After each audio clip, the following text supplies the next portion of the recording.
ষষ্ঠীর দিন অনেক সকাল সকাল আমরা ঠাকুর দেখতে বেরিয়েছি, প্রায় দিন থাকতেই দুপুর 2-3টের সময় বেরিয়ে পড়েছি।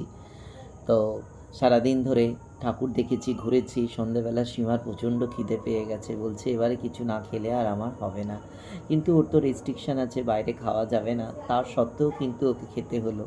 দেখুন, পুজো মানেই তো এগরোল, ফুচকা, চাউমিন, ঘুগনি এইগুলোই তো বাইরে বিক্রি হয়, বিরিয়ানি।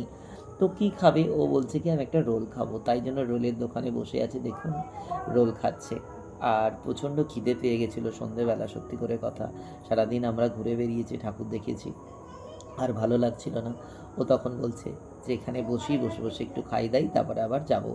তো খিদে পেলে কি আর হাঁটা যায়, ঠাকুর দেখা যায়? রোল খাচ্ছে সীমা, দেখুন আনন্দে রোল খাচ্ছে, আর আমি একটা ছোট্ট করে ভিডিও করে নিলাম। এই স্মৃতিগুলোই থাকবে, আর কি থাকবে বলুন? আনন্দিত থাকতেই হবে, আমাদের জীবনটা তো ছোট, দেখতে দেখতে কেটে যাবে। কতগুলো দুর্গাপুজো আমাদের জীবনে আসবে আমরা কেউই জানি না। তাই এই আনন্দের মুহূর্তগুলোকে আমি ক্যামেরাবন্দি করে রাখলাম, স্মৃতি হিসাবে থেকে যাবে। দেখুন চাউমিন বানাচ্ছে। আপনারা ভালো থাকবেন, সুস্থ থাকবেন, ভালোভাবে খাওয়া দাওয়া করবেন। নমস্কার।